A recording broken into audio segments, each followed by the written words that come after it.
Yeah. Are we in the overall subject yet? Yeah, I was trying to transition, but I guess you want to talk Zelda. I mean, they're still part of the direct, right? But we're kind of tangenting a little, right? So I just want to say that with Donkey Kong Returns HD, I feel like that is very interesting because they already remastered that game for 3DS, but now they're remastering it again. And so for the people who are like, oh, what if we get Samus Returns HD, right? Or like a link, but like all of a sudden I feel like anything's possible. It is. Yeah. Anything's possible. You want a remaster for remaster? Well, Nintendo's done it before. They can do it again. So, But sure. I think I'm on board more with Switch 2 just because they did it for Wii. And so they're skipping a console and then there needs to be a generational gap at least. Yeah. I agree with that. Yeah.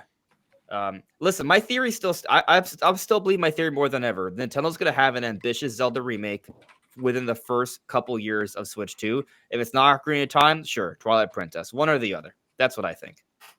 I'll put money on it. Unrealistically excited for Donkey Kong just because I didn't play it on the Wii, didn't play it on the 3DS, and now I can play it on Switch. And it's funny, I had a really interesting conversation about it yesterday with my coworkers because we all kind of watched the direct and talked about it after, and they're like, you're remastering this Donkey Kong game again? Like, this is the third time you're releasing it and you're charging $60, which branched into a whole different conversation. But my point was, it's putting Donkey Kong on the Switch again to kind of be like, hey, you remember Donkey Kong? Like, also kind of pulling off of that Mario movie hype because he was in the Mario movie. But I also think it's a precursor for a new Donkey Kong game later down the line. But they're kind of like, well, Silver Star. That one's not ready quite yet. So take this remaster in January and we'll hit you with a new Donkey Kong later. They decided to move it to Switch 2 because we're so close. That's what I think. I agree. And so they said, you know what? Let's give you returns in the meantime. Yep.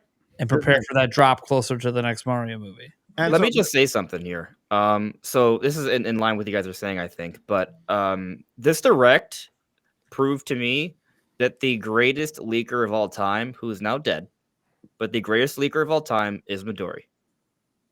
Who's now dead? Oh, okay. Yeah, because they deleted their account and they're a really weird person, and not metaphorically, right? Yes. Like I don't think they're leaking. I think their leaking days are over, right? At least as Midori. Yeah. But what they showed to me, right? The codename leaks, 100% valid, right? And the speculation on them was spot on. So from those codename leaks, we were able to predict a new sequel to Super Mario Party, right? Yeah. That's what we got, right? Not Superstars, but a sequel to Super Mario Party, which is what we got. Also, a follow-up to something like Link's Awakening. That's what we got. And also, before the direct, there were DMs that were leaked from him. He said the direct would be on the 18th, before the other leaks of the 18th came out, that there would be a new 2D Zelda game reveal. All that, and then also the Dragon Quest 1 through 3 HD 2D games. Like, all of that's been proven, right? So, like, the Nintendo codename leaks, what it implies is the other codename leaks, regardless of what you may think of him as a person, they were valid, right? However he got them, they are valid. And so there are a whole bunch of other games out there they have codenames for. And now people will say, oh, but they're obvious, so whatever, right? But based off the codename leaks, we were able to interpret that we're probably getting a new 2D Zelda and we're getting a follow-up to Super Mario Party, right? It's not just, it's just that, right? So, like, for example, the Silver Star one, I think it's Donkey Kong. That's my own theory. We don't know what it is, but there's a project there that was somehow related to Odyssey, and it wasn't named Red, which is for Mario. So, if we hadn't seen it yet, and they just announced a Donkey Kong Country, HD remaster, I think 3D Donkey Kong is coming. I think it's coming to Switch too. Do you think Red would have been referred to the Mario and Luigi game? What? The codename Red? No. So the interesting thing, if you look at it, so there's a place. What's that site called that has all the code names? I gotta check my sources. Cutting Room Floor. Yeah, Cutting Room Floor. Yeah. So they have a list of all the code names of all of Nintendo's games, at least all the known code names.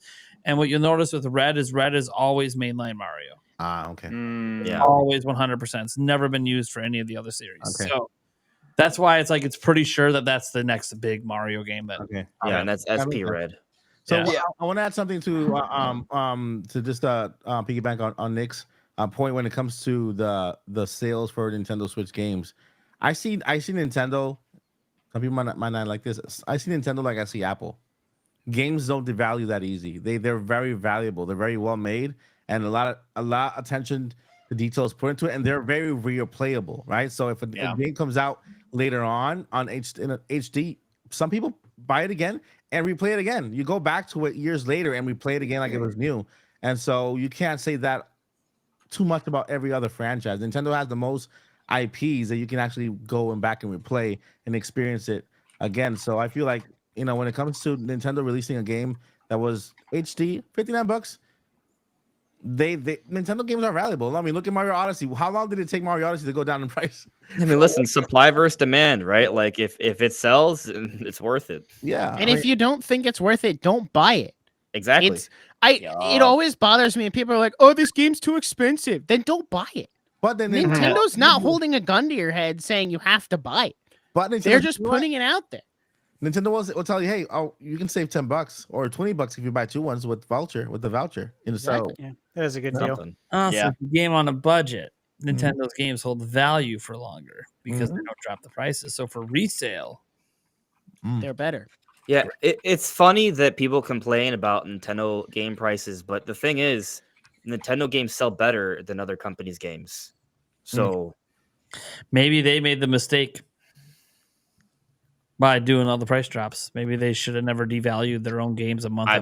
I agree. There is something to literally. That, there's right? like Ubisoft will be like 50% off a month. A game just sold a month ago. It's 50%. Hey man, when I'm in the grocery store and I see when I'm in the grocery store and I see 2 different items that are the same thing, like I don't know, two different peanut butters or 2 different butters or whatever, I'm like, okay, so how do I know what the difference is? Well, one's $1 more expensive. Does that mean it's a higher quality brand?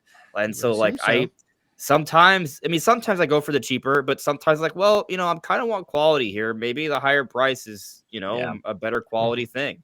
And like, there it's psychological. You have to say it's the simple fact, bigger number equal better, but like obviously it's not true for everything in life, but it's not how our monkey brains. It's not. If that's your only point of reference, like that's the only piece of evidence, No. Like bigger number equals better. I think what happens is we're kind of trained that way because there's a lot of things in life where it is a little bit true. You get, the more expensive phone. It is better, faster, easier to use than the cheaper phones. Yeah. If you, get a higher grade cut of meat, a higher grade cut of steak, it does taste better than the cheaper ones. So there's a lot of things in life. It was not worth it.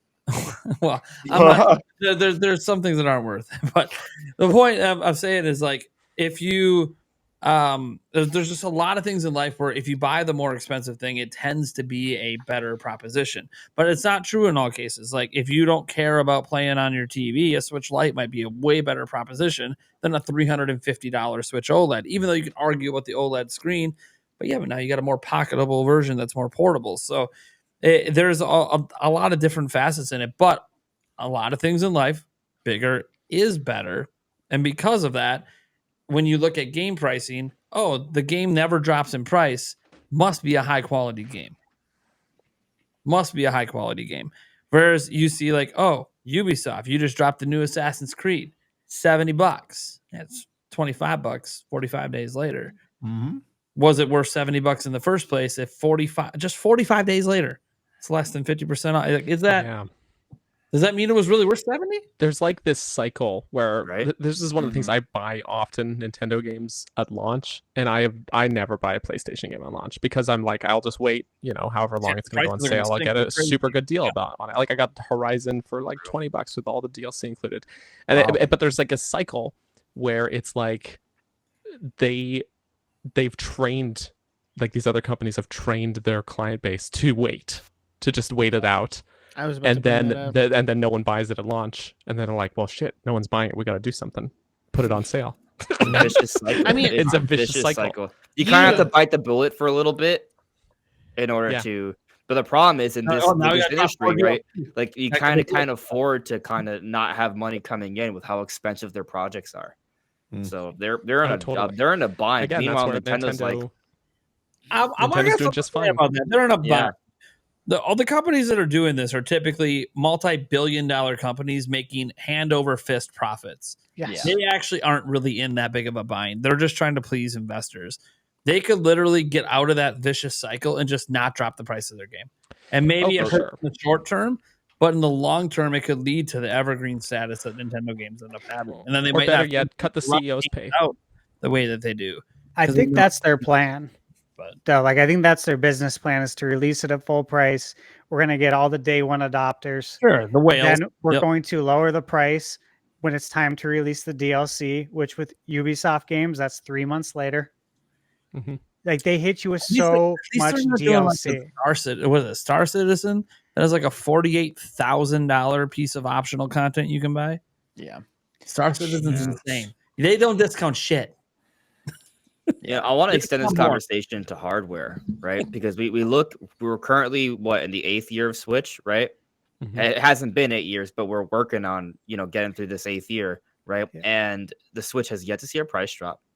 The Switch 2 is looming, and I mean that says something, right? There is value to the Switch. They're still selling well at this stage without a price drop. And you also look at this Nintendo Direct, right? Like it's the 8th year. And yet we're still having pretty good support. Is it a little bit worse than other years? Yeah, it is. But there's still this Direct was still really good. It's arguably one of the better Directs when you account for everything, right? Like the hype with Prime 4, and then still giving us like a pretty solid lineup for this year. The second half of this year is dang great. I really think this Direct had a little something for everyone. Like, you guys want to get into that? They did. Duh. Yeah, let's talk about that little something for everybody, right? Yeah. So, what's your topic after all? This is grade A. All right. So we're going to talk about all the games announced at the Direct. And like you said, there is something there for everybody. It's pretty exciting. And we will start it off with a game that I'm very excited for. It's a game that has a lot of people saying it wrong. And I understand why. Because it does sound like it should be or could be Mario and Luigi Brotherhood, but it's the Mario and Luigi Brothership. And you guys all know why, right? It's a ship. Yeah, they're on a boat. They're on a boat. Yeah, they're going to different islands. Yeah, taking it's the like Wind One Piece Waker approach. So this is the first new Mario and Luigi in 9 years. When I say new, a new, brand new entry, not a remake. 9 years. So the last one was Paper Jam, 2015 for the 3DS. And I will just say in my own experience with Mario and Luigi, I've played them all, beat them all. I picked up Superstar Saga on the Game Boy Advance the day it came out, which was, I'm looking at it now, 21 years ago. Actually came out November 17th. Wow. Is that when this game's coming out, or is it the 7th? This one's the 7th, I think. 7th. So obviously this is the flagship game outside of Zelda. It's got that November release date. I'm hyped, guys. Like, it's pretty crazy to me to think that we got Paper Mario. We got 2 Paper Marios. We got Super Mario RPG, which I never thought was going to happen, a remake of that game, one of my all-time favorites. And now we have Mario and Luigi. So we have literally the trifecta. We have all 3 Mario RPG universes coming together on one console. Insane. What do you guys think about this? I mean, we got 3 in a year. Yeah, I'm about to say back-to-back holiday seasons. Like, I feel bad because people were asking me, so do you think Mario and Luigi is going to come back soon? I'm like, yeah, I think it's going to come back, especially with the surveys, but I never thought that they would do it this soon. Yeah, I thought if it came back, it'd just be like a remake or like a 3DS, up-res or something. But no, they're like, new game. That's what I thought too. Completely brand new. I'm like, wait, what? Yeah, have we figured out who the developer is yet? Yeah, it's not Alpha Dream. That's for sure. Yeah, we know that. But I heard that a lot of the senior staff is working with Nintendo now. No, I saw that on Twitter. I thought the developer was revealed. I looked it up. I haven't seen it yet. I mean, Camelot's worked on the Mario RPG. No, never mind. That universe. Was Donkey Kong. You're thinking of the Forever. Yeah, Forever. Yeah. I heard a rumor / saw a tweet that said it was Monolith Soft, but I don't know how true. What, Mario and Luigi Brothership? Yeah, I was hell like, no. No. The reason some people think that is because all those former Alpha Dream employees that people talk about Nintendo hired, it was Monolith Soft who hired them. That's why people are thinking. Good, because I don't want it Work to has be had Monolith. Yeah. Because their I want hands them to full. be working on Switch too. So the point is that they retain the quality talent, but Yeah, that's why people are thinking it's them, but obviously we don't know. They haven't revealed it, so I mean, don't Monolith know. might have helped, but I don't think they Monolith did seems the to whole help with thing. everything. If it was made mean- internally, Monolith probably helped. Yeah. I mean, if there's a studio where they could do it without taking away from their main projects, it is them. Yeah, That's my thought too. I love the art style. It looks amazing. I would, Yeah, Yes. that was what I I was gonna agree. say. yeah, Absolutely. I would enjoy like an actual series from them, like an actual series, Mario and Luigi series, like a cartoon series in this art style. Oh, They're doing I- things, you know. I could see That's that. cool. Yeah. Yeah, I'm a baby. I think the art style is beautiful. I think I think that like RPG fans, Mario RPG fans are eating good this The year. best They're we ever eating have. So I'm so becoming a huge Yeah. Mario RPG fan right Like- now. I'm more thinking that the new fans that this is going to bring in, like how many kids are going to get this for Christmas? And Mhm. and again, like you said, what's Me. 9 years since the last one? yeah, And Nine right. so years, that, yeah. like I think this is the entry point for a lot of new fans. And I think that's going Is to be this awesome. gonna be co-op? I don't think any of the other ones were. No. Were they? I don't know. It's The not whole- It could the be whole cool to have an gimmick- option. though. Yeah, the whole gimmick of these games is it's like you if you haven't Anders, have you played them before? I have not played Mario and Luigi. Oh, So you're gonna love it. the whole gimmick is that like usually the A button is an action with Mario and the B button is an action with Luigi. And then when they had in fact Partners in Time, I think it's Partners in Time or something with the future. They had Baby Mario and Baby Luigi, and they split it on because it was on the DS, and they split it amongst X, Y, A, B. So and it looks like just based on the trailer that they're continuing that theme of like your controls are split between Mario and Luigi, Mhm. which I wonder if they'll have like So it'd be a each bad stick, co-op game you know? because it'd be really simple. Yeah, exactly. It Yeah. takes active time battle system to Yeah. like a different level. So what we does. saw in Super Mario RPG and Paper Mario, it takes it to a whole kind of It's another two. level. It's really Double. cool. Yeah, Yeah. no, I get that. I see that from the gameplay. I mean, I know what Mario and Luigi is, right? Like I've seen Yeah. the games before, but like that makes sense. I only ask because like, you know, I have a brother, right? So like it's like, oh, brothership. Oh, like I kind of I just kind of dig the motif of camaraderie Aw, between that's brothers, adorable. right? So it's me being a cringe, cutesy little dork, and I'm like, oh, this would be fun to Yeah. play with my Aw. brother. You love your Yeah. brother? It's not But- cringe at all. Well, it is because the game would suck if we did that. So yeah, that's fine. I'll just tell him, I'm- hey, look, this is game. Reminds me of you. Go screw yourself. That's adorable, man. That's not cringe. It's just, you love your brother. I'm so Yeah, excited for this exactly. game because Dream Team on 3DS, that is like my top 2 3DS games. And Ooh, hold up. I never thought we were going to get another Mario and Luigi game. Like when I heard Alpha Dream was gone, I was like, well, most we'll get is a remaster, I guess. Maybe they'll bring Yeah. Dream Team to the Switch, but to open the direct with this, which maybe I shouldn't have fed too much into it, but when Piora was like, all right, you might want to like manage your expectations. We're really going light on the third or first party. I was like, oh, all right, it's going to be kind of a mid direct, I guess then. And then they open with this, and I was like, Mid? Who's mid? No, I was upset when that happened. Like, I know some people really like to harp on like managing your expectations, but you know, I think we just have to have realistic expectations. But realistic expectation doesn't mean expecting something bad. This is a company that's trying to get us to buy things, so obviously agree. they should show things we like. Now, you know, also obviously don't expect 3D Mario, 3D Zelda, and Mother 4, right? But like, you know, like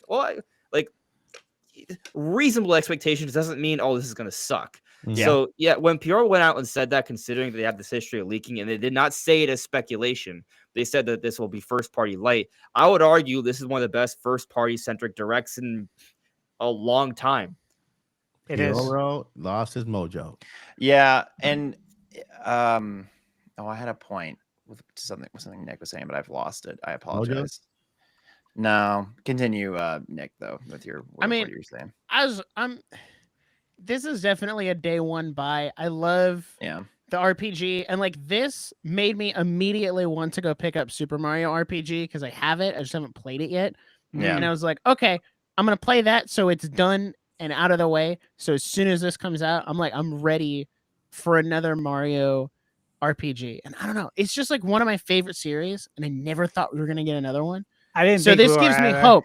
I need it thought to sell well so they Yeah. make even more. I thought at best we were gonna get like the first one on NSO Game Boy. I mean, we got Superstar Saga on NSO. So we that do was something. Yeah. Wait, am I crazy? I didn't even know. Yeah, it's that. on there. Well, Nick, I will be playing that. Nick, have you soon. played Super Mario RPG, the original? No. Oh man, you're gonna love the remake. I'm excited for you. You have to let us know Good. what you think of it when you play it, man. Yeah, I'm still working on Thousand Year Door. Like, it's just wild. Yeah, that was fun. It's a masterpiece. I really enjoyed it, man. I think it's Soundtrack's interesting great. though that this game is the November game. Like it's a new game. It's a November game. Like people like it's kind of crazy to put that into perspective, right? Like the Alpha Dream's gone. People are like, oh, we're ever gonna see this again, right? Like, people are not even sure we're gonna get a remaster, and now all of a sudden we're getting a new game, and it's the November game. Yeah, flagship. That's crazy. And I'm pretty sure it's gonna sell a few million. Like it's. Oh yeah. Actually, the trailer has about as many views as the Metro Prime 4 trailer. It might even be passing it. Well, this is Mario and Luigi's first time on a console. So we're gonna see what it can do on an actual home console. It was always that's actually on why Game Boy and DS. Especially a console as big as Switch. Exactly. Well, yeah. With this install base, it's gonna be crazy. I mean, to be fair, it was also on DS, and that was a pretty big install base as well. Yeah, So. So To be Nick, fair. because of you, I just bought Mario and Luigi on 3DS. Which one? The Dream Team? one- yeah, the Dream one Team? Dream Team. Yeah. I do want to say one quick thing, right? Because Flam, brought up DS. I think go ahead. So it's just a weird thing when we talk about like Wii and DS. We're like, oh, those consoles sold so much. Why didn't certain games sell better?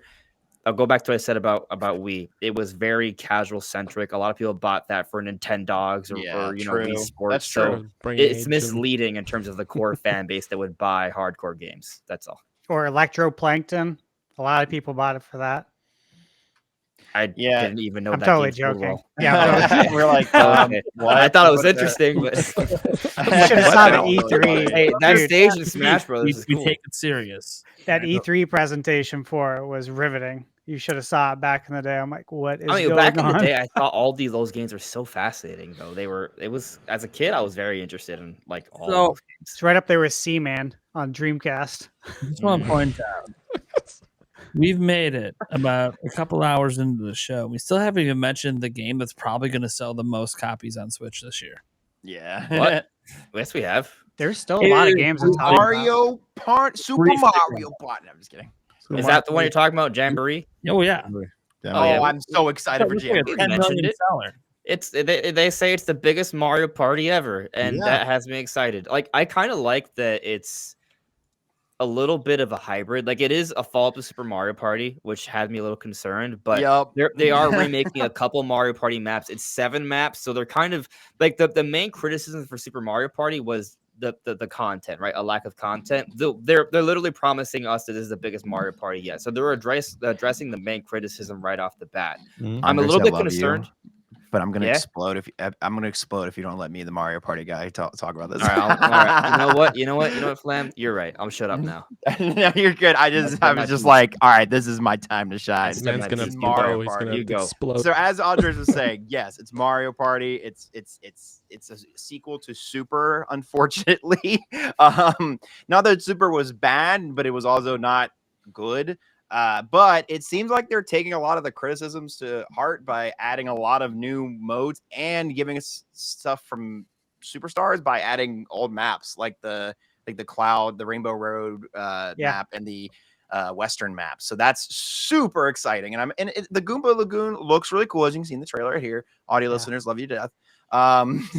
But I think I have high hopes for this, just because I think there will give us a mode or something that we can maybe turn the dice off. Because it seems like when you watch I don't know if we go back to the trailer, if we watch like the mall map again when they're playing through the map, I think I don't see like that typical layout with like the die, because you usually have like a dice and all the other stuff. But regardless, I'm excited for this. It looks like it's a huge thing. And then you also give us a 20-player mode, which that looks really cool. This part reminds me a lot of Wii Party, which was really fun. And so I'm excited that they're bringing back like these kind of really crazy concepts, but they're also optional things on the side and they're not like the main thing. Because that was like the biggest problem with Mario Party 9 and 10 was that they tried these cool, crazy things, but they made it the main thing, and they were things that not a lot of people were jazzed with. They were fun, but they weren't like,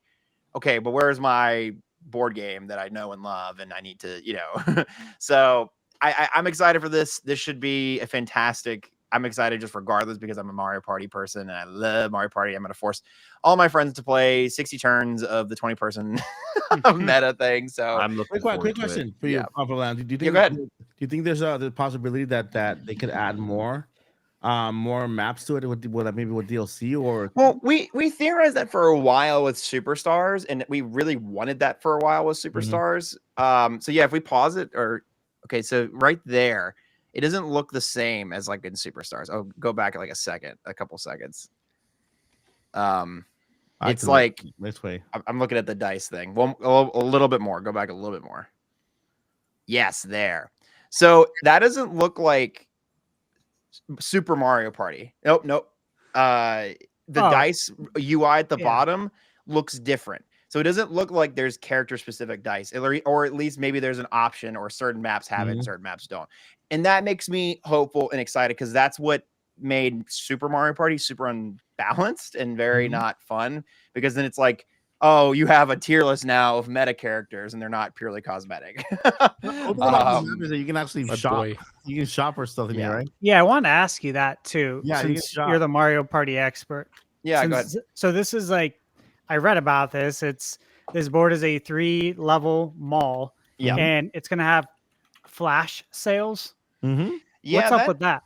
So it seems that they are doing something where it's just like the stars will be cheaper, or like certain aspects of the board will be just cheaper. They actually did sale, like if the UI is correct of what we saw a few seconds ago, it looks like there's items, right? It looks like that items also go on sale, which that was actually a feature of the GameCube era Mario parties where items would go on sale, but it would only happen for characters who were losing. But now it seems that it's like a map wide event where, hey, this thing's on sale. Everybody rush to this portion of the map, which I think that's pretty cool. It's a pretty neat take on this map. Is like, it seems like, oh, this thing of value is going to go super on sale. It isn't just a star, or it could be a star. And you got like the Boo Bell right here. You should all rush to this point of the map, or like who is the closest to get to that. So I think that's a very interesting way of going about it. And I think it will be pretty fun. I don't think it'll be. I have high hopes for this game. It looks good. I like the mall map, the vibes of it. I like the Goomba map vibes. It looks like they've taken notes from us, the community, as well. Because like the other problem with Superstars was not only the dice, but the size of the maps are super small and gimmicky. Whereas these look very like Goomba Lagoon here. This looks like a Mario Party map. Like this looks like a traditional ass Mario Party map, and I'm very excited to see all the gimmicks. And like if you pause it here, like look at all those. There was a couple other maps that looked really cool as well. Yeah, and then we're getting new old maps as well. So this looks very promising, is all I have to say. But yeah, that's what I thought too when I saw this. Yeah, man. It has it seems like I haven't seen the Wiggler map yet. But they showed off everything else in the trailer thus far. So yeah, very excited, very cool. I'm also excited for the crap tons of mini games they're claiming that there's going to be, of new ones and old. So that'll be cool to see old ones return. And some of the new mini games look really cool, like the Yoshi riding one. I was like, ooh, that looks fun. I want to try that out. Yeah, Mario Party, man, it's going to be a good time. They're always a mediocre time at best. So, and this one looks like it's shaping up to be good, despite it being Super Mario Party. So they're touting 110 mini games. Yeah, that's a good amount of mini games, especially compared to like older Mario parties where I think Mario Superstar has not even. I don't think it cracks like 80 or 70. I don't think it does either. They're claiming this is the most mini games to date in any Mario Party game. Yeah, over 110. So whatever number they need to hit to have them over. 100 Yeah. Awesome. Well, and I think the so only one that more had more mini games was that like DS spinoff, or was it a DS? There was like a mini game collection game, but it was literally all mini games. It was like no... the top 100 or something. Yeah, so I guess this is more still, even though it's the top 100. So yeah, I mean, what you said about the dice thing is particularly noteworthy to me, because like I am definitely someone who's like, I'm just gonna pick Yoshi. I don't care if he's like a, and then I always get the short stick of what his dice is actually. So that's cool. I actually think that's a really good improvement, because you should just be able to pick the character based on the character you like, not exactly whatever random arbitrary numbers their block gets assigned.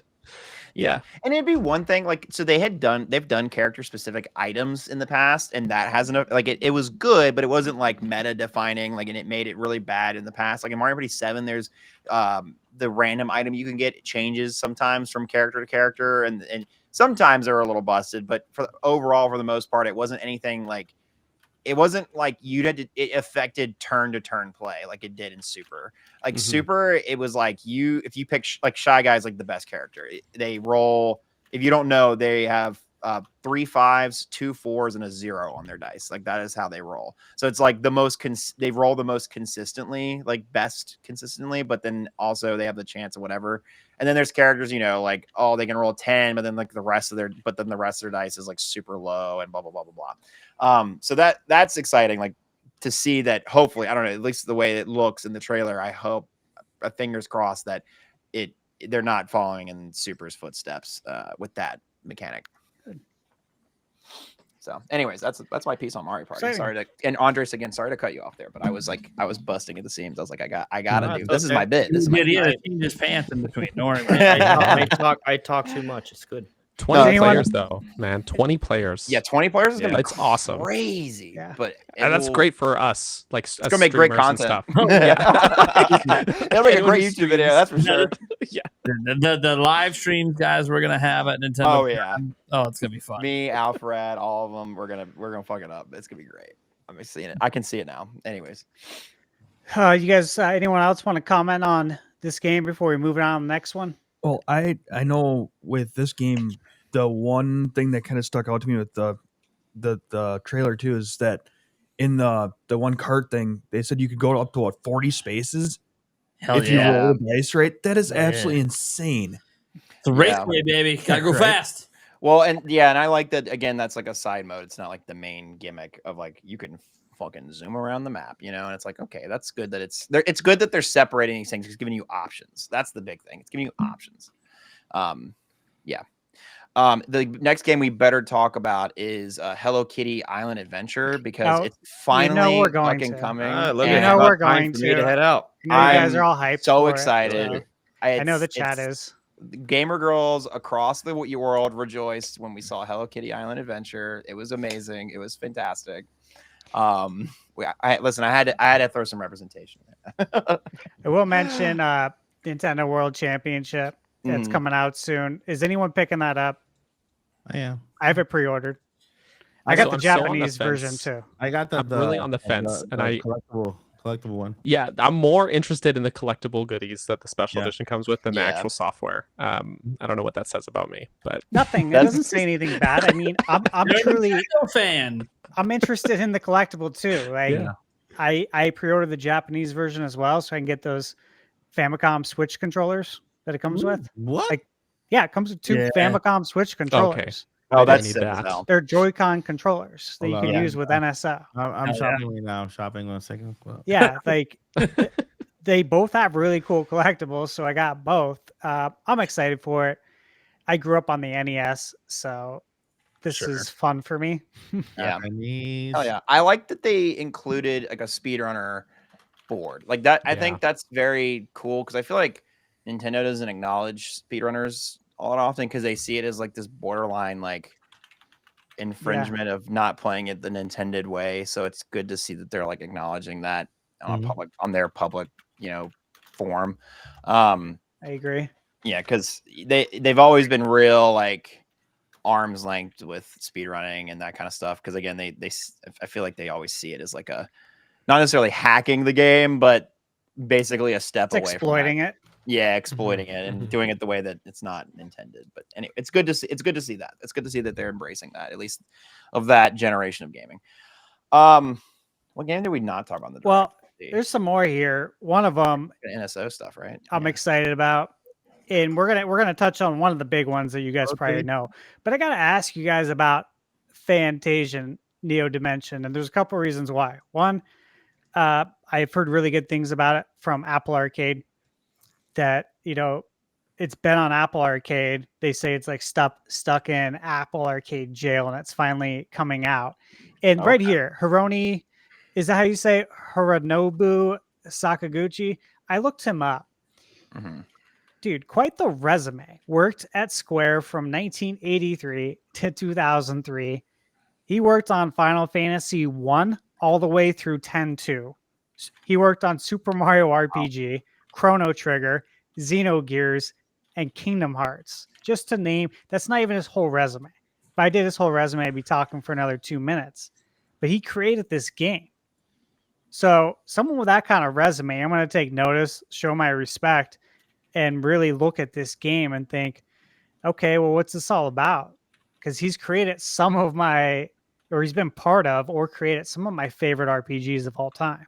Chrono Trigger, Mario RPG, Final Fantasy, Kingdom Hearts, a lot of love for that too. Wow. What do you guys think? Do you know anything about this game? I saw the presentation when it first came out and during an Apple presentation. And it was created to be exclusive on Apple whatever.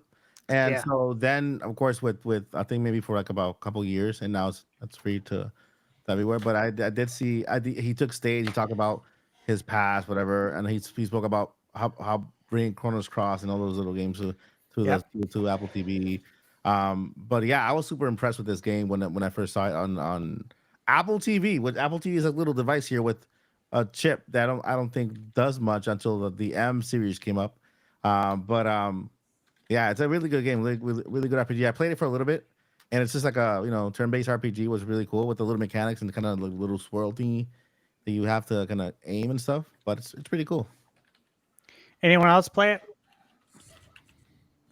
It's coming out this year, winter 2024. So I think that's something to keep an eye on for sure. Yeah, I like the mechanics look interesting. I like how the attacks can happen in a line. It actually reminds me a little bit of Origami King.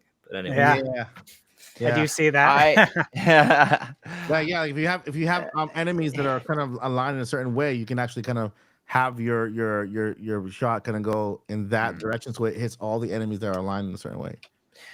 Yeah, cool. I don't mean to like shit on JRPGs, but it was like in that slog where it was just as every direct where it's like 4 of them back to back, and so it didn't quite catch my attention. I mean, I thought the arcing attacks was cool, but I think I was mostly checked out during this. But I mean, if you vouch for it, and there's a lot of like back with it. I'm not a JRPG person, so like I don't particularly look out for these kind of games. But hey, if you're a JRPG fan and it's got that kind of resume and this kind of interactive mechanics, I'd say go for it. Give it a shot. It's got the Thunder stash. Yeah, exactly. Oh, no, that is a good point. Prime over here is going to be pre-ordering this game. This is a good game. Are you? Good. Oh, have you RPGs anyway? So it's it looks fun. You know what I'm excited for? And I glanced at the reviews when you told me to add this trailer in. I went and looked at the reviews, and I was like, "Holy crap!" Right? This is actually like legitimately, like it's all 9s across the board. For this game on Apple Arcade. Yeah. It's exciting. I have a question with the visual style of it. Is it just me, or does it look like they took like photos to use for like textures of things? Like the art style is really interesting. I don't know. TV. They have to get some corners to get there. No, but like I'm not saying it looks bad. I'm not saying it has a bad thing. No, it looks good, yeah. It's just it's like there's one shot where it looks like maybe like a forested area, but I'm like, you could have told me someone like painted a miniature set. Like my dad used to make model tanks because nerdism runs in the family. And he would make like the whole like set and like that spot right here of the trailer. Yeah, I see it. It does almost look like Yeah, I see that. Aesthetic choice. Mhm. Again, I'm not saying this is a bad thing. It's just like I've never really seen a game look like that.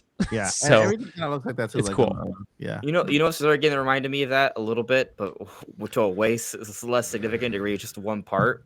So for Metroid Prime 4 Beyond, when they show any opportunity. It sounds like I'm joking, but I'm being dead serious. I'm being dead serious.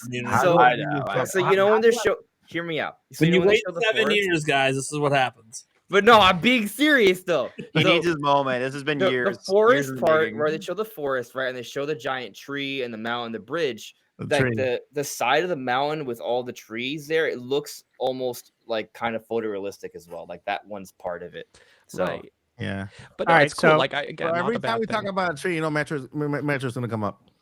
I got a scoop on this for you guys on the art style.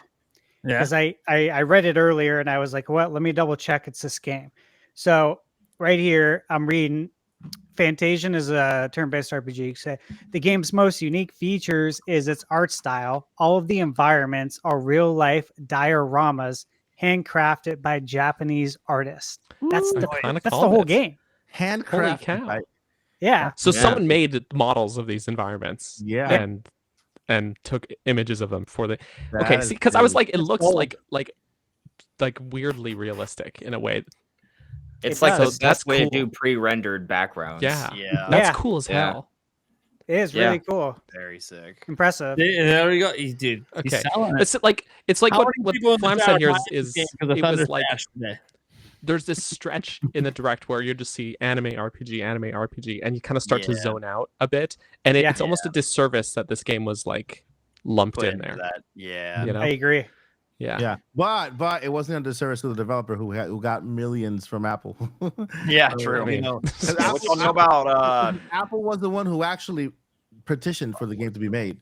It was made directly. They paid a lot of money to get a real game on the platform. Yeah. They said we need actual games. Yeah. Farm. What do you know about Farmagi? Farmagia or Farmagia. That's an interesting one. That's created by Marvelous Entertainment. You guys familiar? Yeah. They made like Rune Factory, Harvest Moon.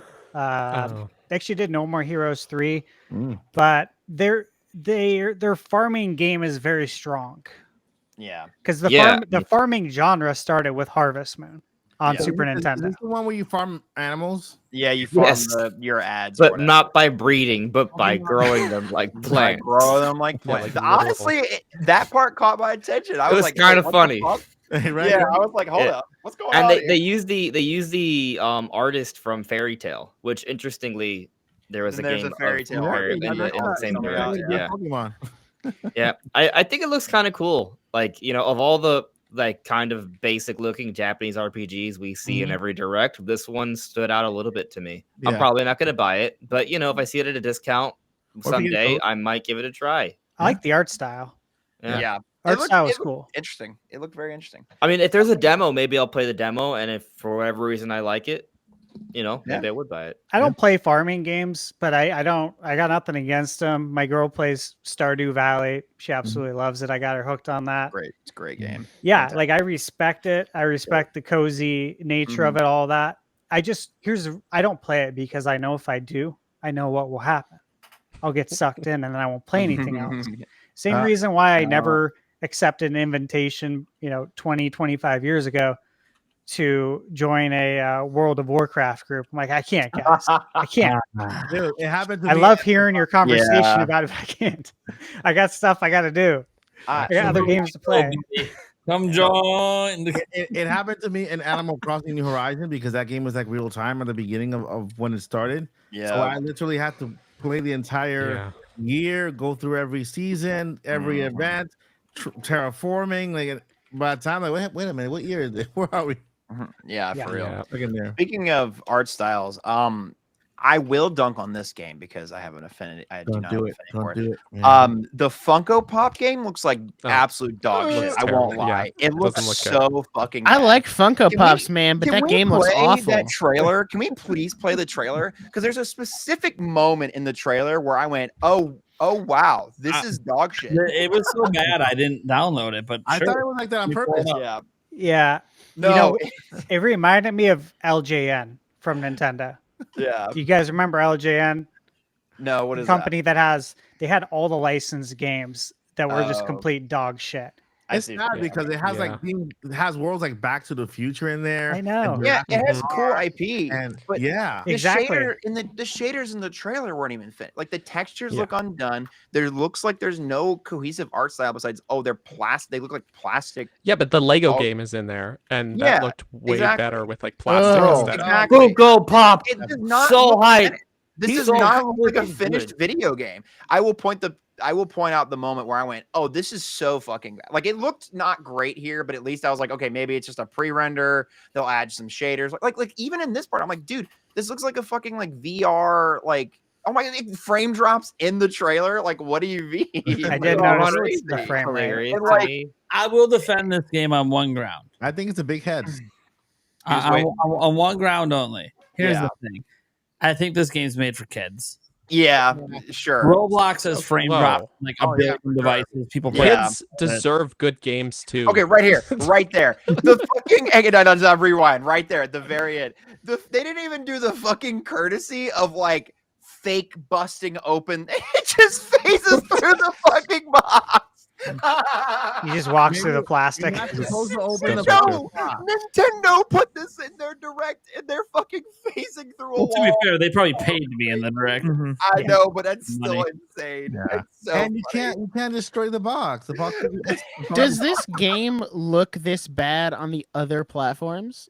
Like, is it just a Switch issue, or is it maybe that's good actually question. just this bad? If it's one of those cases where this is the Switch version, it looks worse than the others, then shame on the developer for not doing better to optimize it. Because you could, again, the Lego game was like adjacent to this in the direct, and looked so much better with like a plastic aesthetic. Yep. There was a trailer for it I'm seeing 1 month ago for PS5. So it was announced a month ago.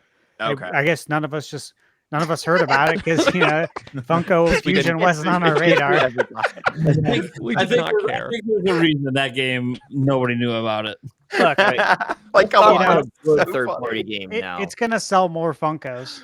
Well, Dragon. But Funko has no problem selling Funkos. They really one don't. players in Metroid Prime 4.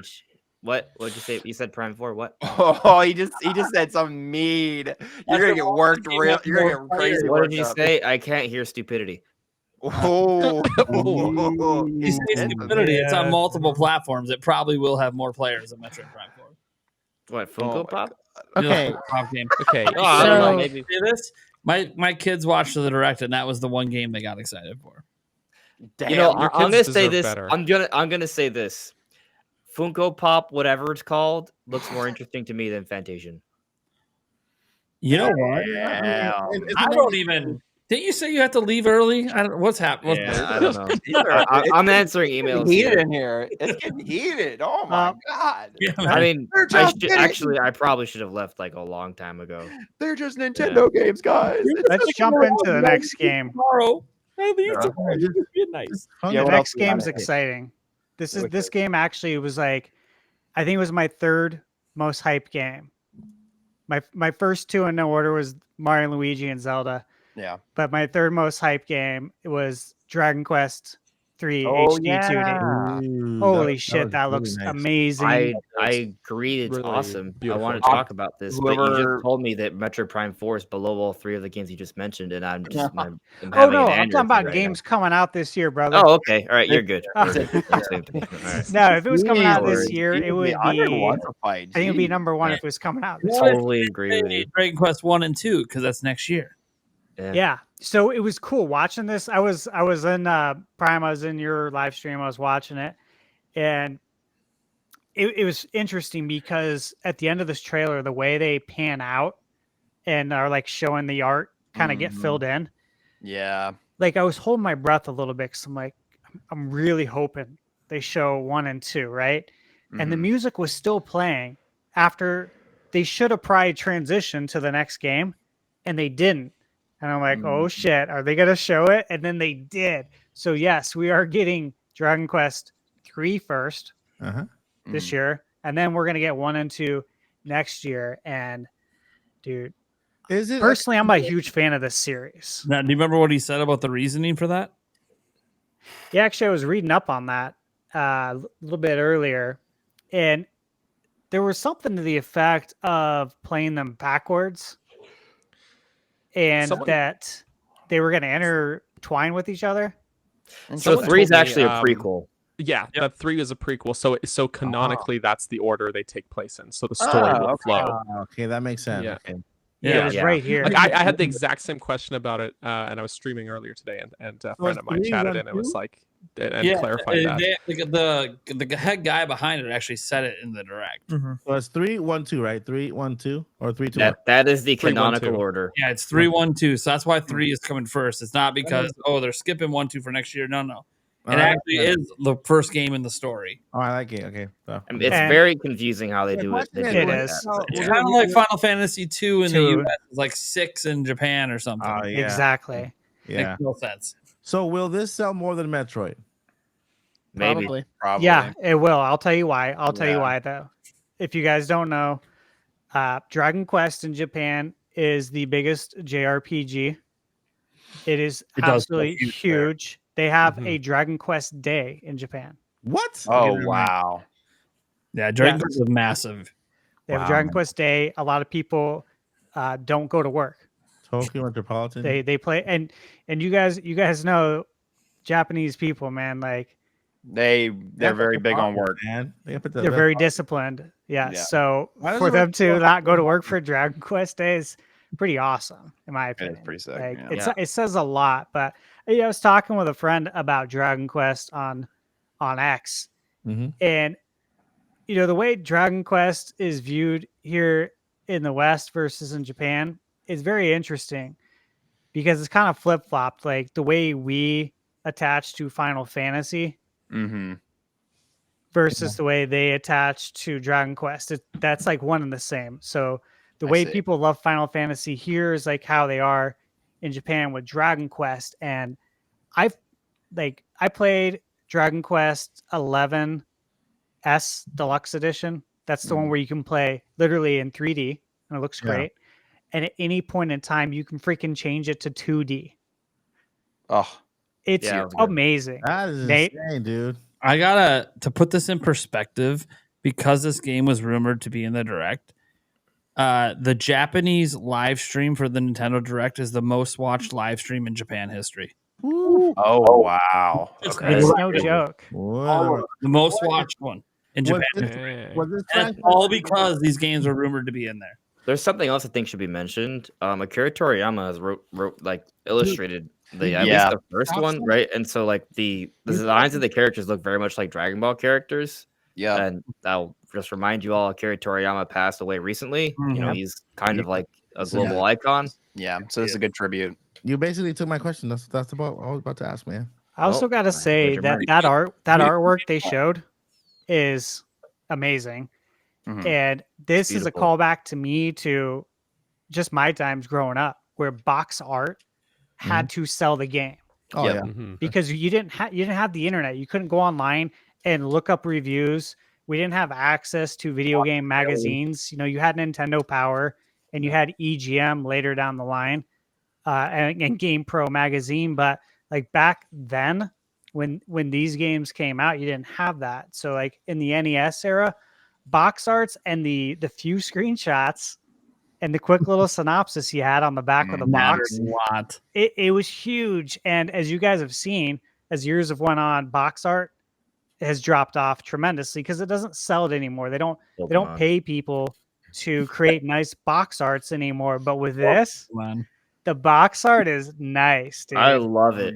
Honestly, they're selling me on the game. Like I played what was the Dragon Quest 11S, right? The one where you can switch. And I played the demo. I liked it, but I don't know, I didn't fall in love with it, so I didn't end up buying it. But this game, like, there's just something about it that's really drawing me to it. I think there's several things. It's the music, it's the art. Like the opening of the trailer, at first I thought it was a Zelda trailer. Like I freaked out. Interestingly, it is a woman holding like a staff, right? So But like anyways, like just looking at this game and visually, like it pops. Like I know HD2D has been around for a few years, right, throughout the Switch generation, but this one seems to stand a little bit more. I think the colors are pop a little bit more. I don't know what it is, but Yeah, this game just kind of, I kind of sense like this is a special thing, if that makes any sense. I'm drawn to it. You're right. Yeah, no, the you're right. visuals look It is great.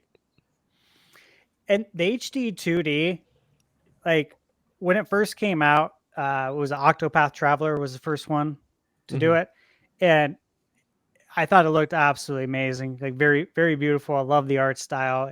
It's just a callback to, obviously the 8 and 16 bit, and a little bit of the 32-bit generation of JRPGs. But what they've been able to do from that point that Octopath came out to this, like to me, this is like peak 2D HD. This is almost like, I wouldn't say an evolution, but if you compare Octopath to this, both games beautiful, but this definitely, I think, looks better. Like it's evolving. Like look at the water there. The water there looks insane So too. good. Yeah, the depth is impressive.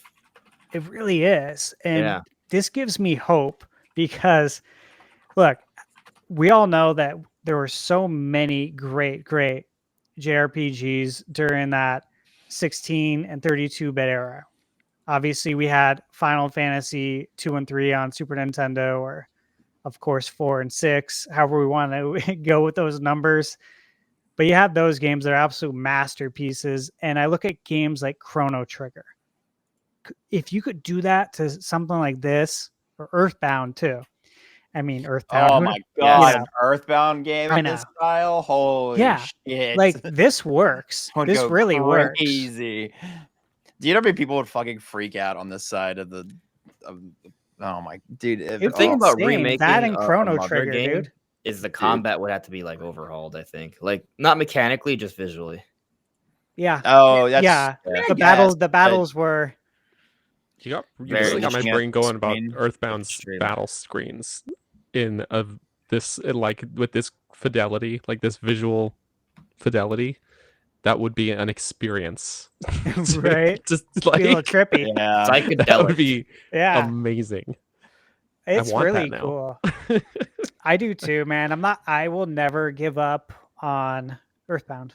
Listen. Earthbound's a masterpiece. Super Mario RPG, no one thought that would be remade. It was. That's the thing, man. That Yandris, you're right. That tells me that anything is possible. Because I truly when I saw that Mario RPG trailer, like I ran into the other room to go tell my girlfriend that does not care at all. But I had to tell somebody how excited I was. I get that. There are times I'm just like I already talked to you guys about like my excitement Metroid Prime 4. Like I like told my brothers like, oh Matt, they've revealed Metroid Prime 4. It's like, oh, that's nice. Oh, you don't understand. You don't understand. I had to message him. I was like, Andre, this is happening. Yeah, dude. It's just a good moment. But like, anyways, to maybe sound negative here. The thing about Super Mario RPG, it's Mario, right? Like they knew that was going to sell. Earthbound, on the other hand, there's not really much of a guarantee that's going to sell. That said, we look at things like Endless Ocean, another Code Recollection. If we can get things like that, we should be able to. I expect us to see some more, lesser known Nintendo IP remasters at the very least. But even that, but also on top of that, we have seen Nintendo revisit some of their IP, and I don't think like an HD 2D remake of Mother, or even just a remake of Mother, would be like a high budget thing, anyways. So I still think it'll happen someday. I look at a game like Earthbound. Obviously, Undertale was inspired greatly by it, and it's a very weird, quirky kind of game like Earthbound that you don't know like how it's going to do, but you actually do because we just saw it happen with Undertale. It worked. And Deltarune. Yeah, it worked tremendously, man. Like there are companies, there's developers that are making games that are, I wouldn't say not based on Earthbound, but that's their inspiration. Like there's a game on my shelf behind me, Eastward, that is I think it's on Switch. I think it's on PlayStation as well. But that game, heavily inspired by Earthbound. So, like, come on, guys! Like, we can do this. It's 2024. People have seen some weird stuff. we can bring this game out, man. Let me mention something interesting. Toby Fox from Undertale, right, Yeah. has been consistently working with Pokemon Company, putting in some of his music into the games. And I need to brush up on my history with this, but I am fairly certain that some of the developers of the original Pokemon game worked on Earthbound. I don't remember the exact details, but there is a connection there. And if you go back to the older Pokemon games, there's kind of a similarity of gameplay in the sense of there you go to a town and there's all these different characters and there's a little bit of a mystery. You kind of have to figure out what's going on, maybe find a trap door or hidden area, right? Yeah. So there's a little bit of that DNA there. Anyways, I'm just saying, if Toby Fox works with Pokemon, I'm not saying that we would want Game Freak. Actually, you know what? I think Game Freak could, in theory, make a good Mother remake. People may think that's crazy because Game Freak's been getting a lot of flack over the years. Mm-hmm. But if they actually are given time and resources, they make good games. That's the key. That's the key there. But yeah, anyways. Nick, you gotta head out? Yeah, I gotta head out. I have work in the morning. All right, you want to tell everyone where they can find you? Sure. The best place to find me is either on YouTube at Nick with no K or on Twitter at Nerdiest Nick. I usually do anime content on YouTube, but this week and I think on Friday, I'm starting a new stream series where I'm playing through my first ever Pokemon game because I've never played Pokemon. Which Pokemon? Ever. I'm doing Shining Pearl because it's the only one that I could borrow from a friend. Yikes. Yeah, I know. That was the general consensus. My friend who gave it to me was like, "Oh yeah, it was pretty solid. I enjoyed it." And I was like, "Cool." I mean, it is solid though. It's not bad. It's not bad. It's just you could do the illegal thing and play Pearl or Platinum, excuse me, because Platinum is the better version, in my opinion. That was also my caveat. It was like I wanted to do it on Switch. Oh, okay. So. Okay. But here's the other thing: he's never played Pokemon before, right? So he's not gonna be like, "Oh man, I wish they added more content." Yeah. That's true. It's just That's the true. games are. It's not even. Yeah, I'll save it. I don't want to keep them. We'll Yeah, we'll think see. you'll like Either it. I'm gonna You like should it enjoy or it. not. It's still chill. If you end up don't liking it, I would say give Sword or Shield a chance because Brilliant Diamond, Shining Pearl are very akin to the old style of Pokemon, and Sword and Shield are akin to the new style of Pokemon. So if you don't end up liking that style, then maybe try the newer games, aka Sword and Shield or Scarlet Violet. And if you do like it, then maybe go back and do the illegal thing and try out the old ones. They're just I feel like Scarlet and Violet's pretty different from Sword and You can just Shield. play the best game. Yeah, I thought about playing Arceus, but but that doesn't give you also- if you're it's very trying a Pokemon different. game, I wouldn't do Arceus because then you're setting your standards too high. But anyways, that's just me. Yeah. Hey, sorry that I suggested the good So game. My bad. do you like Zelda games, Nick? I think Oh, your I answer love is yes, Zelda games. right? Yeah. Given everything. Yeah. So I mean, you'll probably like Legends Arceus. Yeah. Yeah. I also did Shining Pearl because I could borrow it from someone, and I didn't feel like sinking money into it. But I I do your actually thing. I just wasn't. in I case. didn't mean to criticize. I apologize. No, but the thing is, I actually think Shining Pearl is not a bad one to play, right? Yeah. Because it Sure. does. It's the best example we have outside of Let's Go Pikachu and Eevee. Like it's the best game you can play that'll give you an understanding of what classic Pokemon is. Yeah. Anyways, yeah. I'm gonna do something I never do. If you end up hating Shining Pearl or whatever the hell you're playing, and I don't blame you because those games fucking suck, I will just buy you Legends. You don't gotta worry about it. Damn. Well, yeah. everything will be live, so you can tell if I'm legit or not. Oh, There you go. So, thanks for having me on. I'll see you guys later. All right, thank you. see you, man. Later. Bye, Nick. I'm having some spicy. All right. Did you guys Alright. want to touch any more on Dragon Quest, or should I move on to the I'm next? buying game? it. Yeah, I think we're Buying good. it. I'm buying Yeah, it. I think I'm gonna buy it too. I've never actually played Dragon Quest. Neither Oh have I. my god, you guys are gonna love it. I'm set up. I'm set up for revisiting. Maybe that's my game of the year. You guys are gonna love it. I will say, When does it come out? Dragon Quest has Like a November wonderful something. soundtrack. One is coming out this year, the third one, and then next year the second. The Yep. other two. It Yep. was released. Okay, gotcha. Sick. Yeah, you guys are gonna love that OST. It's very good. Mhm. Very all good. Music. Yeah. I am too. I love video game music, and you guys are gonna love this game. I can't wait to hear what you have to say about it. One game that I thought was pretty cool that, again, I kind of want to highlight a couple games I think might get overlooked. That's Darkest Dungeon 2. I don't know if you guys played the first one.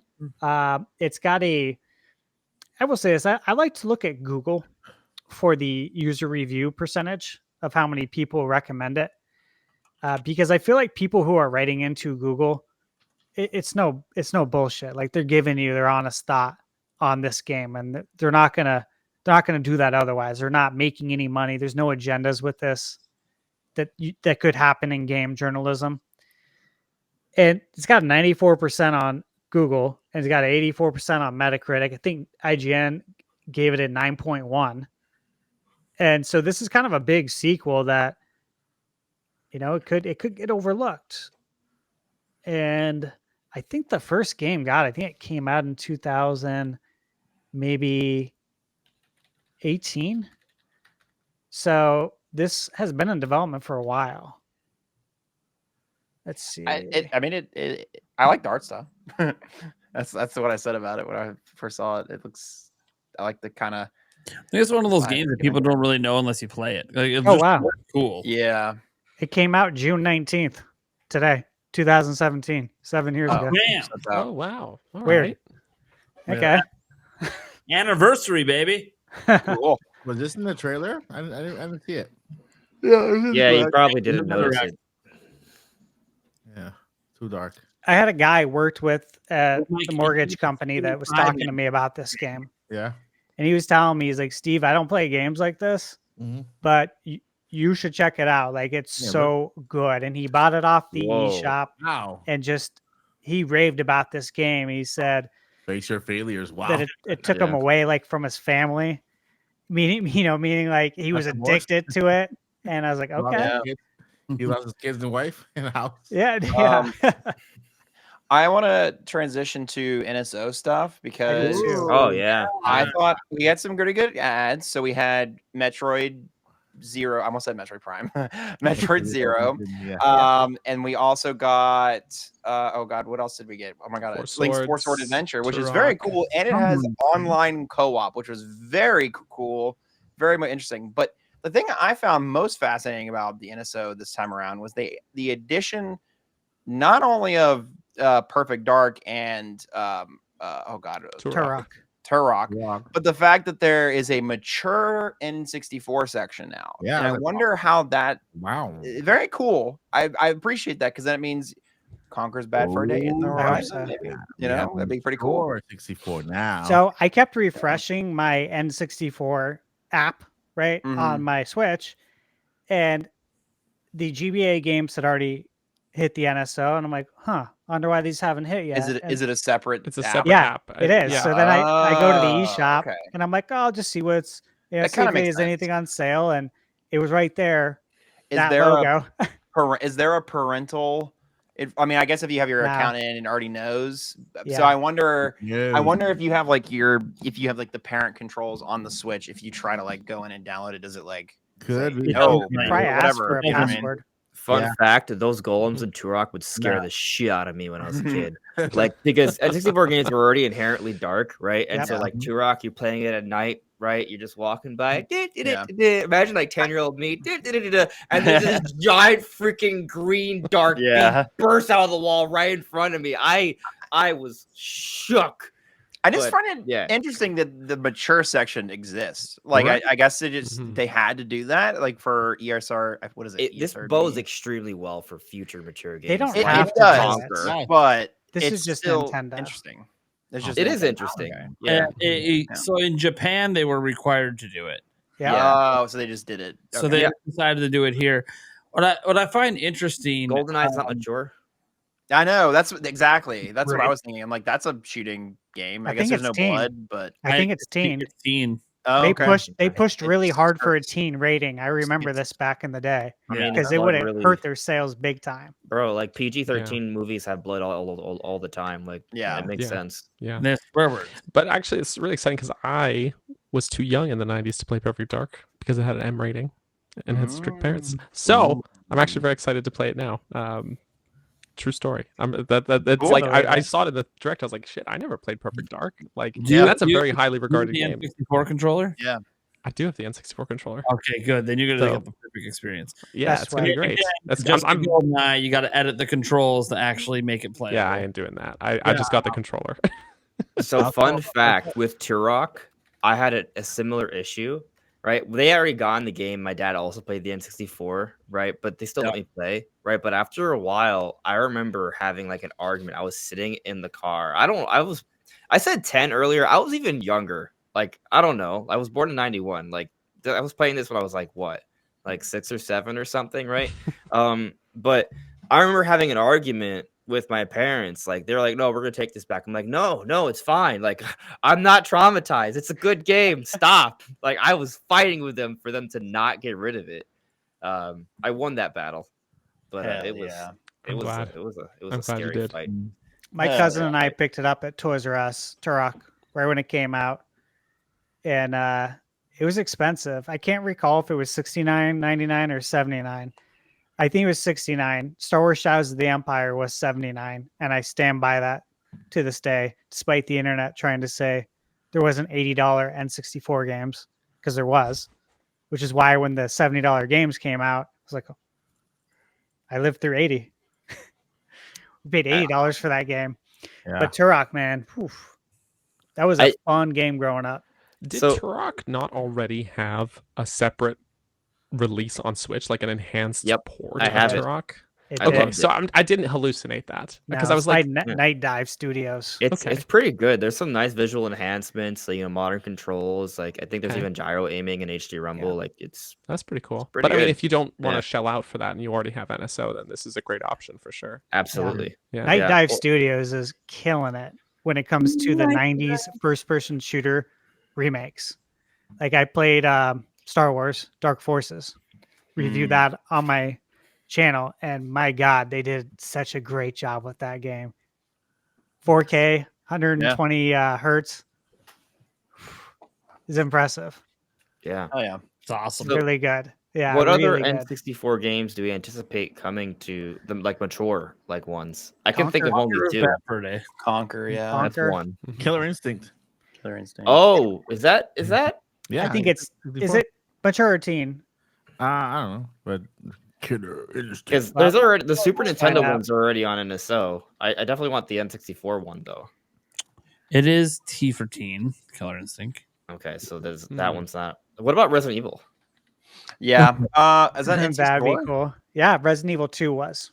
Oh, only part 2. I gotta look, on the note of 25, sequels, so I don't remember that, so I didn't know. Turok 2, because there was a second Turok. I got a list of Eric's got the M-rated list here. games. I'll go for it. Lay it on us. They got to be good games, right? You're not going to bring over the bad ones, right? I'm just Just kidding. going There's down the 28 list. of them. Oh, that's a lot. That's it. Yeah. So according to Reddit, anyways, BioFreaks, Carmageddon 2, Conker's Bad Fur Day, Doom 64, Duke Nukem 64, Duke Nukem 0 Hour, ECW Hardcore Revolution, Not getting that. Forsaken, Heaven X Beyond Heretic. Okay. John Romeo. Oh, Hexen. Sorry. Yeah, I remember that game. Yep. John Romeo is about to make you his bitch. All right. That's a game. Hell yeah. That's a game. I kind of want to look that up. I kind of want that. Play I that kind of game. want to look that up. Yeah. So What a and then title. Mace, The Dark Age, Mortal Kombat 4, Mortal Kombat Mythologies, Okay. Mortal Kombat Trilogy, Nightmare Creatures, Perfect Dark, Quake, Quake 2. Oh, Quake would be a huge one. That'd be cool. Shadow Man, South Park and South Park Rally. I forgot about those. South Park would be cool. Park Chef's Loves Shack. Yes. Turok Dinosaur Hunter, Turok 2, Turok 3, Turok Rage Wars, and War. What? I didn't know there was that many Turoks. There's actually quite a few. Like, high quality. There's like a dozen games they could put on there. Yeah. Turok 2 was the first game to take advantage of the expansion pack. Third party or just period? Period. Really? Oh. Yeah, it came out before the second game to take advantage of it, which was DK. Yeah, that's what I thought. I thought that was the first one because it came with the game. Yeah, beat him. They beat him to it. Like the expansion pack didn't sell well when it came out because there's only so many games. But Turok 2: Seeds of Evil was the big game for the the 4 megabyte expansion pack. So I remember playing that and thinking, yeah, like the graphics actually they did look better. The resolution was nicer. The frame rate. They actually did quite a bit for those games back in the day. Majora's Mask, I think you needed the RAM expansion. You did? Need it for Perfect Dark? Mask, yeah. Perfect Dark too. Like for instance, I So played you Perfect could Dark. play Perfect Dark without the RAM expansion, but it was very limited. Yeah, and I played it on the NSO to test it out. And when you go into the video settings, I don't know if people know this, but there's a setting to activate the expansion pack, and it improves the visuals on your Switch. Oh wow! What? That's awesome. Yeah. Wait, I it's know. not I'm like, default. did they Wait, know is it about not this? defaulted No. to on? No, it wasn't on. You know, many people probably don't know that. Well, That's crazy. You I should went make a into the about video that. section just to check it out. They have that. They have 16:9 widescreen. You could go 16:9 and then make it full screen to where it takes up your whole Switch screen. Is it game by Yeah, that's game or is good. it it has to be? It's I game by feel game. like Yeah, this needs to it's game become by like a game. YouTube short or something because that's like I don't know how many people know that. That's Yeah. actually really insane and also really stupid that it's not defaulted. It is to better It should be visuals. on by default. It Yeah. should Yeah. be. This makes the game look better. Yeah, it I should think be I on. think we should all make videos about it and then complain about it on Twitter until Nintendo patches it. Yeah, that was pretty interesting. I was like, oh wow, this is cool. Oh, Like, you want to know what's one of my immediately number one? see You it. want to know what's one of my number one pet peeves? How when you play Mario Kart Deluxe and you have friends play, and it defaults to having all of the like the assists and handicaps on. Oh yeah, true. The turn assist, and I'd like turn that off. How? Oh, you got to press plus. Not on that screen. The next screen. Yep. Yeah, and you have to be in the match, or it's like right before you pick your cart, and then it's like in the match. Yeah, That's you the can only do it in the place you match can do too. it. And then I guess messy Yeah. because then you turn on your gyro accidentally Yep. afterwards. Anyway, yeah, I don't know. I think it's weird how sometimes they pick bad defaults. Yeah. Yeah, too. You mean like how they can't just make the games work out the gate with a normal controller? It's the default control scheme of your console. Yeah. To transition us again. One I saw a shit ton of reactions to, very hyped reactions to, Marvel vs. Capcom Arcade Classics. It's a big deal. Pretty sick. I didn't realize how big of a deal it was until like after the fact. I was like, oh, this is pretty big. This is pretty massive. I'm not a fighting games person, but I would imagine for a lot of fighting games heads, this is like the second coming. Like this is people pretty from huge. like our age group, what Nate and Mike. Yeah. Marvel vs. Capcom, huge following still to this day. Yeah. That have the arcade 1-up machines and play people online. Yeah. And the fact that obviously you'll be able to play this online. This is a huge deal. People are gonna default to this a lot, and I think it's gonna be really cool. And these are the arcade versions. Yeah, I know Paul Gale Network is going nuts over it because he came on my stream last night and he just couldn't stop talking about it. So Mike, be prepared. Yeah, After podcast might be about this. I do remember seeing that last. I was watching for a brief moment. That's the moment I saw. It was him talking about that. It looks really good, and I like the art and the collection stuff looks fantastic with it. Again, I know I'm personally not into this stuff, but I know this has a huge, massive following, and this is like a cult following, and also just even people like my generation are still like they love this. Like they're into this. Like if you're a fighting games person, it's like this is like one of the greats, one of the three. You know, it's like this, Street Fighter, and Mortal Kombat, right? It is. Yeah, it's one of the goats for sure. Yeah. So this is good to see. These are all the games. Interestingly enough, guys, Crazy. I have the Marvel vs. Capcom arcade in my house, and these are all the games that come on it. Well, that's nice. Yeah. Wow. Hey, you have the 1-up arcade for this one? Yeah. I just recently got the 1-up arcade for Galaga for Pac-Man. It's Pac-Man. Yeah, I have 21 arcades in my house. What? Yeah. One up arcades. Damn. I know. That's That's good impressive. investment, man. Why are you like giving me new life goals? Where do you find the space? Left my studio. Oh, that's funny. I have it in my barcade. I have a barcade in my house. Oh, of course you do. Yeah. Yeah. Barcade studio tour coming when? Yeah. You know what? Yeah, honestly, I've been meaning to do that for a while. So thanks for reminding me. I do need to do a video of that. I Yeah, was do gonna it. put my one or two here, but I don't have any space.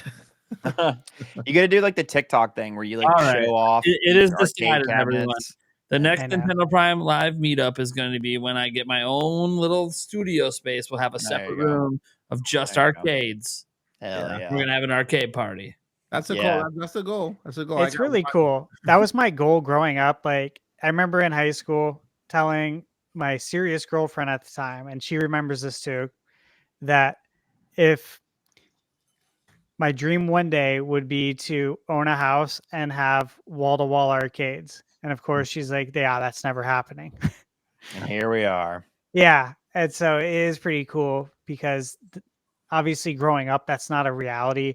And like I owned an NBA Jam full-sized arcade Ooh, man. prior to the arcade one up coming out. And I heard that so much. they're so heavy, guys. They're so heavy. They're so bulky. I'm not kidding. Like I between myself and my brothers, like we could lift a lot. And these are insane, like 600 pounds. Yeah. You know, like you're going to throw your back out if you don't do Mhm. things right. And they're very hard. They're very bulky. They're very expensive. And so Arcade One Up, not to plug them, but, you know, putting arcade games that are not crazy heavy like that and with modern technology, like you don't want to be repairing a CRT. That's a good way to get electrocuted if you don't know what you're doing. Yeah. And so this makes it convenient because like they were priced affordably. Yeah, $399. They went up in price quite a bit. Yeah. Oh, everyone's found out. Yeah, when I was buying them, they were not this expensive. That's and like $100. exactly. So it was affordable to do this, and now they're like twice the price. And $700 for one arcade. I wanted to get the Terminator one with the two guns. I just need the Turtle of Times one in my house. Yeah. Oh yeah. That's the only one I need.